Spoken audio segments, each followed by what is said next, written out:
celebrate 15-year reunion of White Collar, moderated by Variety's Sophia Littleton.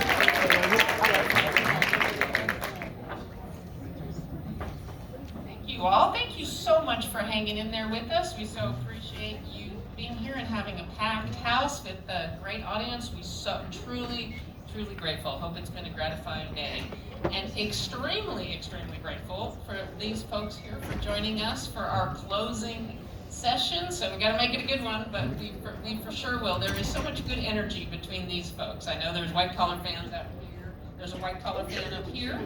And I am excited to get into it and talk with these folks, and we truly are grateful for your time. We know it's never not a busy time. There's never not 500 shows in production, or maybe 300 nowadays, but truly, we are so grateful for your time. I don't think you need a whole lot of introduction to this crowd, but we'll just go quickly down the line. Matt Bomer. Cunning and kind, and we saw all the flavors of Neil. Neil Caffrey of A White Collar, and we'll talk about that. Next to Matt is Tim DeKay, who played Peter Burke, dogged FBI agent who was often on this character's trail. And next to Tim is Tiffani Thiessen, who played who always, as fans will know, there was always more going on than just event planning. Elizabeth Burke was an event planner, but a key to her husband in helping to solve many of those crimes. And of course, none of it would have happened without Jeff Eastin,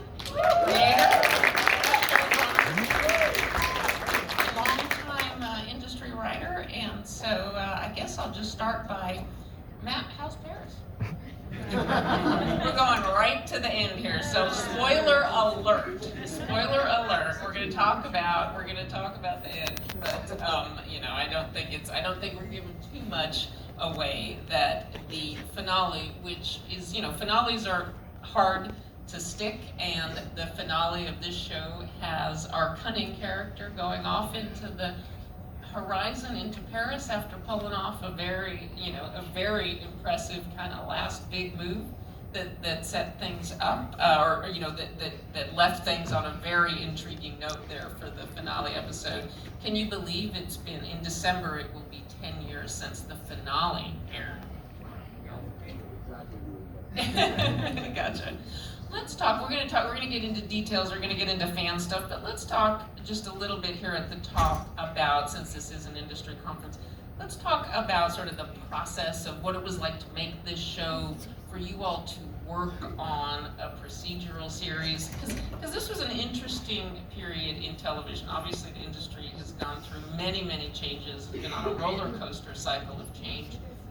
White Collar was part of a big push at USA Network, back in the late 2000s, to really step it up with original programming, original series. They talked about their blue sky strategy. They wanted, Tim, you mentioned the sort of the I forget what it was, the sort of intelligent escapism. Was that, did I get it right? That's something Bonnie Hammer, actually, I wish I could take credit for that, that intuitive and sharp description of the network. It was intelligent escapism. Yeah, little shows you might have heard of called Suits, Burn Notice, right. Royal Pains, and Monk. Psych. It was part of that period. And it was interesting because it was a few years before the really hit the gas on peak TV as Netflix and streamers came in. But it was a time when a lot of different networks, AMC did little shows you might have heard of called Breaking Bad and Mad Men. It was a really interesting time of experimentation. And I would just love to get your thoughts about, especially given last year, there was, as I'm sure you all remember, there was a lot of labor strife in Hollywood, and a lot of that was rooted in people feeling like the whole framework of production, the whole way that, especially television, particularly the way television series were made, had changed so dramatically, and in ways that people were, not happy about. White Collar, in your prime, you did 16 episodes a season, which is not quite the 22 of old, but certainly more than 8 and 10, which is nowadays. And I would just love because again, there was so much talk about the lifestyle changes, how television used to afford people a certain lifestyle and a certain work. Loved your experiences about what was good about that time, what wasn't so good. I throw that out to anybody who would like to talk about the process of making White Collar. Well, I think what made it never really felt like a procedural to me. It was so character driven, and I think that the motto of the network at the time was characters welcome. So that's, what people seemed to respond to when we would interact with them were the characters more than the stories. We knew we had a case of the week to get through, but the real focus of the narrative was through these characters, I think. And I think what really made it unique for me is that we'd all kind of been through the business quite a bit and done other series, and series that did well, series that maybe didn't do so well. And so by the time we all got to the show and had this great script with a great showrunner, I think we were really grateful for what we had and really appreciative of it. And so we were just thrilled to be in New York City, this city where I had come without a penny, just a decade earlier or whatever it was. And here I was getting to film in all these locations that I could only look at from the street before. And so I don't know, I just remember it being a really, really magical time, but I don't ever remember thinking of it as really the case of the week. I remember just thinking about it more about the dynamics of the relationships, and all the great memories I have are of moments of us in New York City when we were finishing the pilot and snow was falling. Snow was falling. It was the last scene in your apartment, and I just felt like we had something really special in our hands. And It did have something special. Tim and I writing songs in front of the Statue Always of writing Liberty songs. once we felt like the show had come out and had okay numbers, and we were going to maybe Maybe get make a the chance to do musical. this for a while. Yeah. We also had dance routines to those songs. All in the I don't gallery. know if those were as strong as you're singing, but Oh, I beg to differ. I think they were incredibly strong. You're right, Tiff. You're right. But there was something. I think New York was the other character. Very much. And I think Jeff always said that or yeah. I remember you saying that. I feel like that New York was literally the one character that was always going to be in the episode, just like with the rest of us, And the way it was shot, that was the other thing. It was a love letter to that city, truly. Oh, it was. Yeah, Russell Fine, our DP, was terrific at basically pointing the camera up. Which I didn't really love as a woman. That's not my favorite angle. It's hard on this thing. It's hard on. Might have to think about that. I was like, It was fantastic. Yes. But I would say that shooting in New York was really important, and that's something, what you're talking about. I don't know if they would do that now. I think you'd be green screen or you'd be up in Vancouver. On the bus to Vancouver. Yeah, and I know with Bonnie Hammer, Tim was saying, she, I went in, I was ready to fight. I was like, you have to shoot in New York. And I walked in and she was shooting in New York, and I said, great. And she said, the reason is, depending on where you go, later seasons, when they start cutting the budget, it doesn't matter. Walk out the door, point the camera, and you have production value. And they were, USA was really good about that. They were great, and as what Matt was saying too, it's like they really let us try some things, and they were great about the show. They really, once we said this is the show, these are the characters, they kind of just stepped back and let us go. Other than Matt's wardrobe for the most part. Usually the biggest fights we had are which hat he would be wearing that episode. I'm making the assumption that folks here know White Collar, but Jeff, can you give us that one sentence log line in terms of just setting so that folks know what the show was, what the focus of the show was? Yeah. You can do it better than I will. Okay, it's a con man played by Matt. Very charming. Who's been chased for years by FBI agent Peter Burke. His character's arrested and convinces Tim, says, put me on a tracking ankle, let me get out and help you solve cases so I don't have to spend the next 5 years in jail. That's essentially the show. A little more complicated, but yeah. Yeah, it's also a friendship show too. Like so yeah. much love between and respect that you guys really start to have for each other, which is what's so beautiful about the show is the relationships that happen. My daughter's now watching the show, and that's what's so funny. I was saying It's on Netflix. It's on Netflix, and Very high up the charts. I got Yes. pregnant in season 1, and so I did. Not by Tim, but by my husband.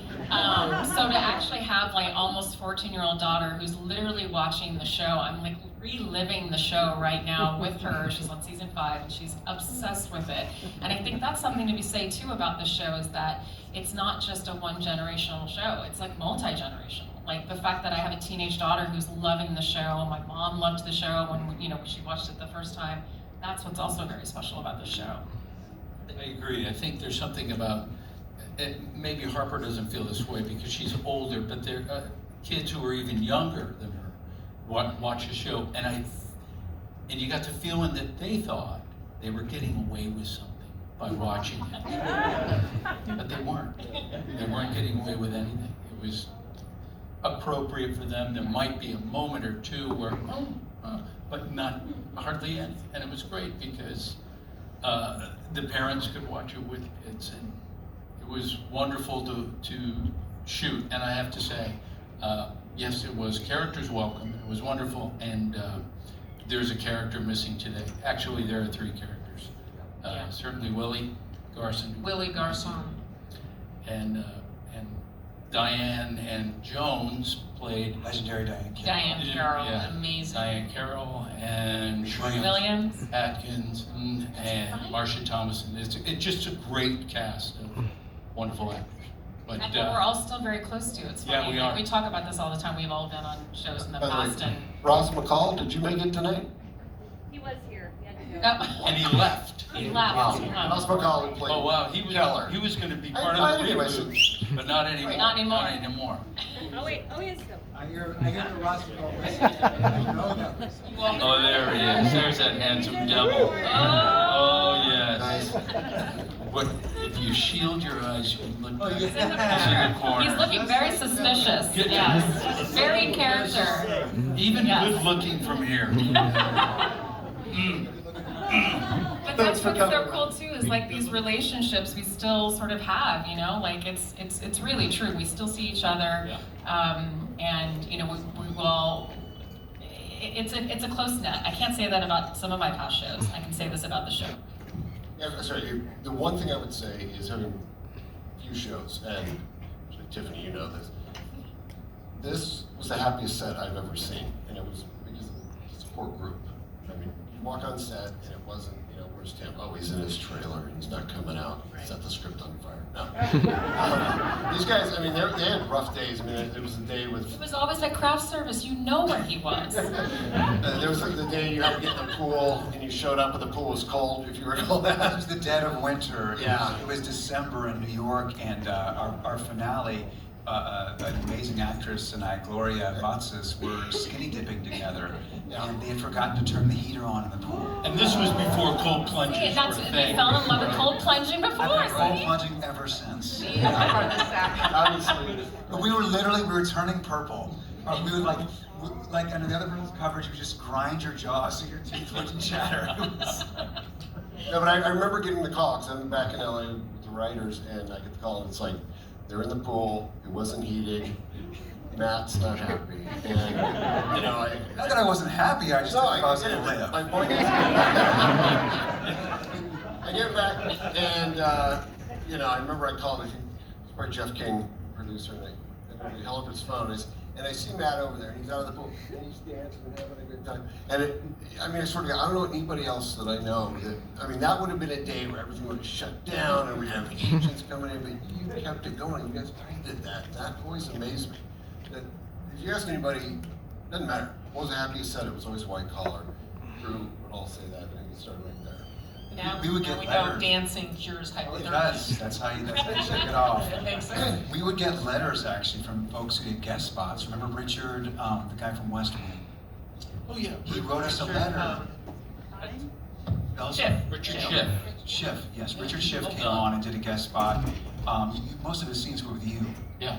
But he wrote us a letter after he'd done it. He said that was the happiest, most generous of spirit, kindest set I've ever been on. I hope you guys keep this going for a while and keep it going. It lasts a while and you enjoy what you have.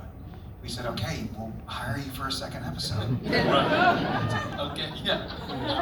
Tiffany, do We you never mind? got that second letter, did we, after he got that second episode? Do you want to tell us what a bad set feels like? What a bad set feels like? Another time.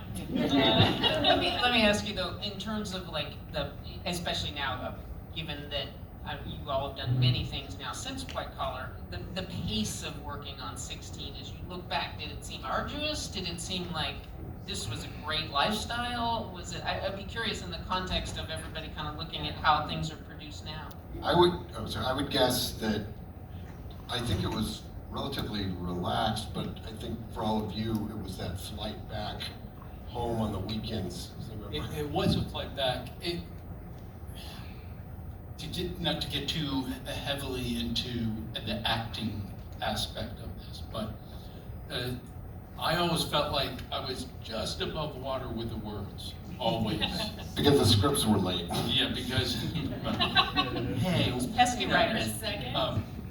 but it made, I think it actually in the end helped, at least me, because it made me listen to them more and say, well, there's no way I'm gonna try and get this, so I might as well be super present with the other actors, and somehow that helped tremendously. And I think Matt mentioned it earlier when all of us appreciated where we were, and we knew this is rather special.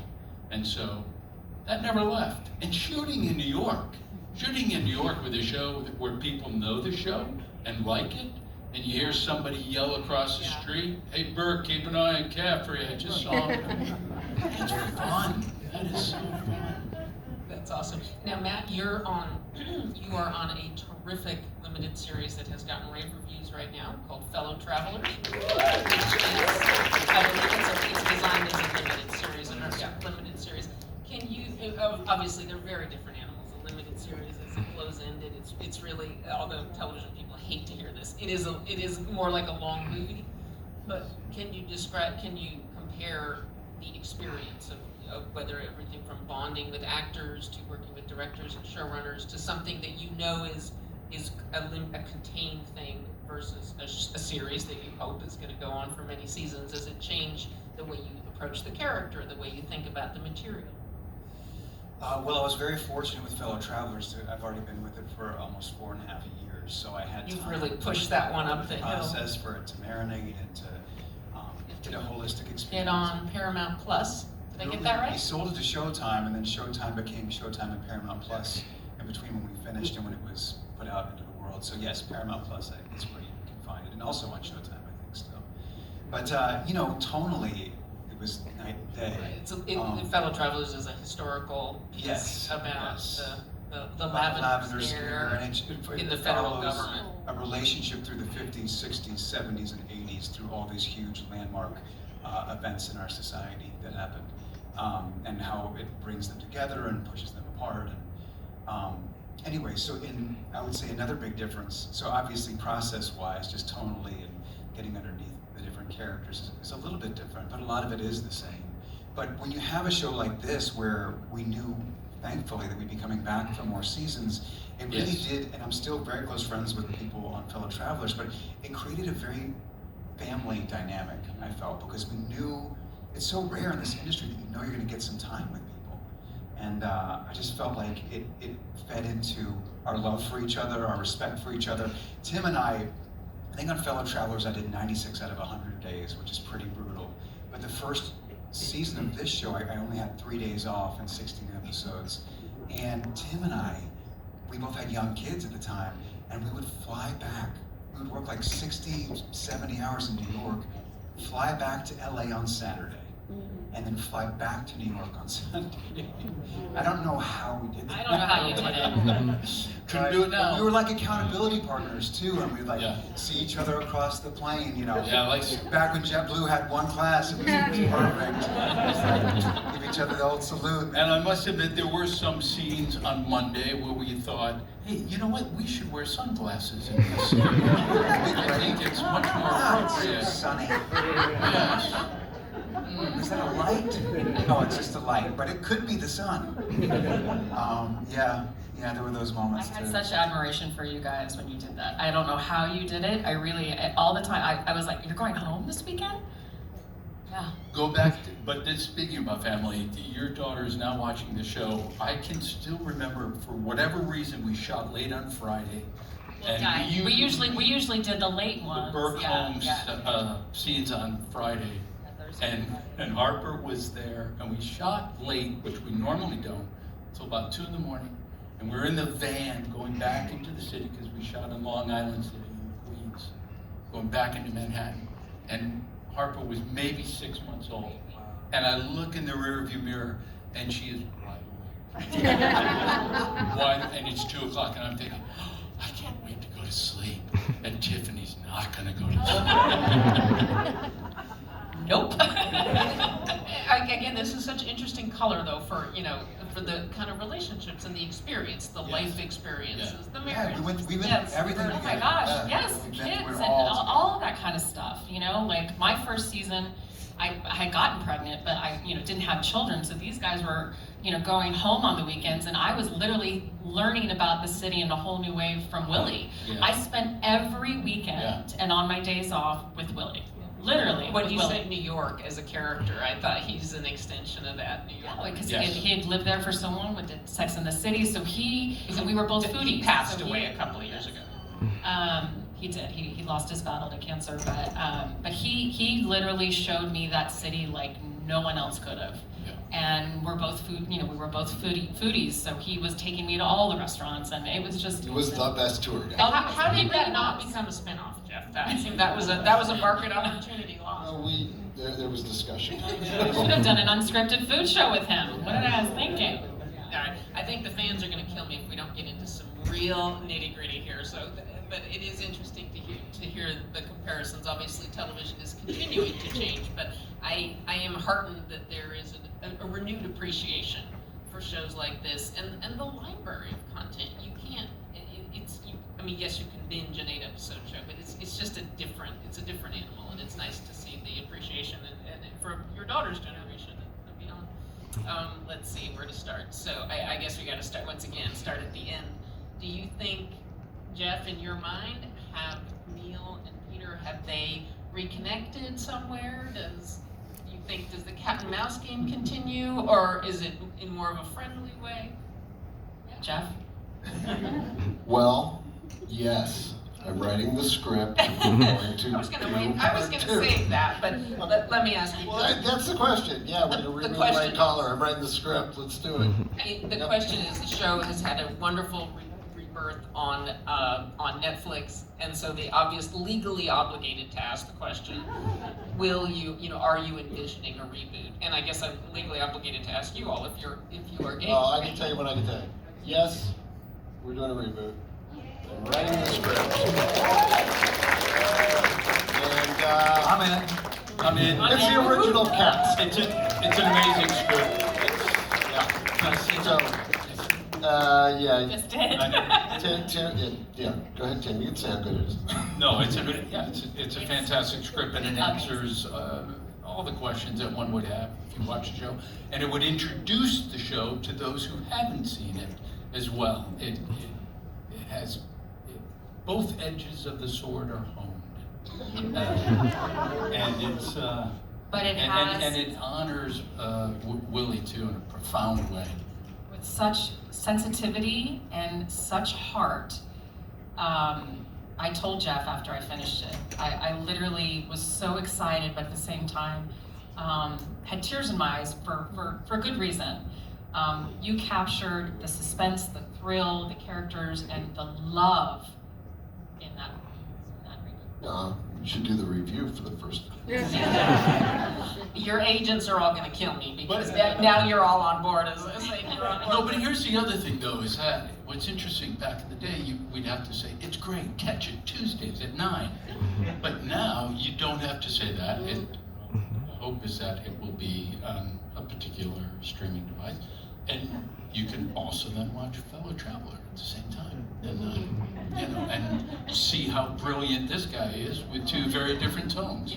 It is interesting because, again, so it was a while ago, but this show originally was produced by a division of Fox, which is now a part of Disney, so the concentric circles here. But, well, I think the anticipation is strong, and there's a lot of interest. Let me ask you, I don't want you to obviously give away all the details, but when you ended in 2014, Jeff, or any of you, did you feel like, were there loose ends, were there things that you wanted to do that you weren't able to do? And are you gonna, is this now an opportunity to pursue them? Yeah, I mean, for me, you sort of spoiled it at the beginning, but yeah, if you get to the finale, then yeah, with Neil walking in Paris, that was always the setup. So, you know, and Now, you had that in mind from the get-go, that at the end, this character would pull yet another move and yeah, I really always be figured, ahead of the curve. I always left it open. You know, as the years passed, seemed like a little more of a distant hope. But you know, I guess say thank you to Suits for sort of starting this streaming trend where they were doing great. And You were watching it on Netflix. yeah, It's people are doing watching very- White Collar now on Netflix, and that's doing really, really good. So thank you. And you know, off of that, it's like, hey, let's do another one. We said okay. Yeah, the market is right. For any of you, was there any moments or any things that you wish your character had been able to do, or loose ends with any of the characters, or anything that you're hoping to get back to?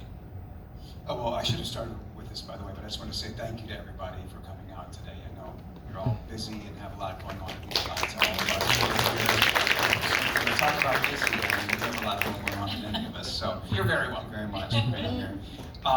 For me, I could have kept going for Oh, for sure. many more seasons. Yes. I wouldn't have wanted it to go past its expiration date. Yeah. You know, where we were resentful or not appreciative of what we had. But I'm most looking forward to being on that set again and getting these great, rich, nuanced characters that Jeff writes, and the fun kind of caper of the week, but also real, strong character moments that you know, have their dark and their light. And so for me, it would just be about getting the band back together, I guess. I agree. We ran the gamut, I felt, with many different emotions.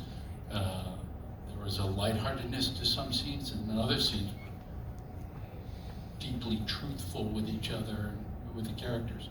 But yeah, just there were no loose ends that I could think of. I just wanted to keep playing.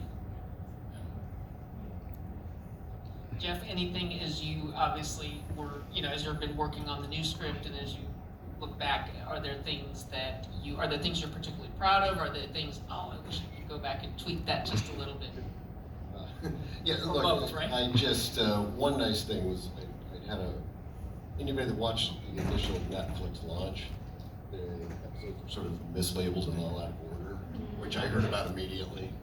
And, luckily, Netflix was great. We got some help from some of the folks that used to work on it. Fox, we got it fixed in a couple of days, but they've never had that original pilot that aired that first time on USA. It's never been seen. They finally got it up. So if you go look at the pilot now on Netflix, that's the one everybody saw the first time. Every time it was ever seen after that, it was cut down. You know, it's a 90-minute pilot, and then it condenses so it lasts like 20 minutes. It's really, yeah, it's kind of neat. So I watched that, and that was great because what you're saying, it's like I got to watch that, and there were so many things in that pilot I was proud of. A lot of them were things that I credit USA for, like the fact that Neil's entire escape from prison is literally, there's no dialogue at all, it's just silent. And looking around the landscape today, I don't know if they would let you do that. And it really moves. It moves it It moves along. quick, yeah. And there was a lot of things in there. And then just like anything else, I mean, as I'm watching the rest of the seasons, there's so many things I like, and the weirdest part, it's like the favorite episodes a lot of people have, I will dislike them for a different reason. You know, man, that one shot of the guy, that'll drive me crazy. But for the most part, it's a good show. It's, you know, really, it still holds up for me. Having done other shows that I can watch and say, that didn't hold up. And I feel pretty confident that White Collar was, you know, it did good. It looks beautiful. Yeah. And I know, you know, and I know that it was a different time, and you weren't working with $15 million per hour, you know, quite quite a bit less. Was that also, was there a certain like challenge in that to make it look as good as you could on a I never maybe not felt a bigger that budget, but tremendously. We didn't really light shots. There's What? that. We didn't really light shots. No, You part were of- lucky if you got a bounce for it. It was, Yeah. it was Well, pretty a lot of- run and gun, a lot. Russell, We shot it in 7 He days. looked great. He knew how to work. The other it. thing, yeah, we shot in 7 days. 7 days. yeah, I mean, again, that's 10 utterly days. foreign to a whole generation of writers. When you shoot something in 7 days, it's everything in focus. Good, great, let's go. We gotta go to the other block. Yeah. Yeah, that was tough, but I think, as far as, dealing with, it's like New York was, we didn't have to, there wasn't a lot of builds. I mean, we did a thing where, Neil's balcony, where they were supposed to sit outside, and we had a big green screen that would wrap around first, and we did that once, and they came back and said it's too expensive, we're never doing it again. I'm glad we spent $2 million building it, but that was it. But, I don't know, you would probably know more, but I never felt the budget pinch too bad for what we were doing. We didn't do a lot of big action stuff and We things. did some, but it was always really well orchestrated and quick, and it did feel like we were at a clip. I didn't feel budgetary constraints necessarily, especially the first couple of seasons. We were in these 4 or 5-story townhouses with 3-story chandeliers hanging down in just places I never thought I'd get to see. Yeah, elevated. But no, And like they you kept said, showing up too, just when you thought, I've seen every beautiful Yeah. townhouse. Yeah, no, there was another one. No, but you're right. I feel like the New York of it all really kept it from ever feeling like it was low budget or anything like that, because it was such a beautiful and elaborate and expensive looking character in the background. Well, I can tell how gratifying it is for you all to see, to be here and to also to see the show being appreciated. That's the value of IP, right? It'll always be new to somebody who's tuning in. Anything else, any final thoughts anybody would like to leave us with? No? Watch part 2.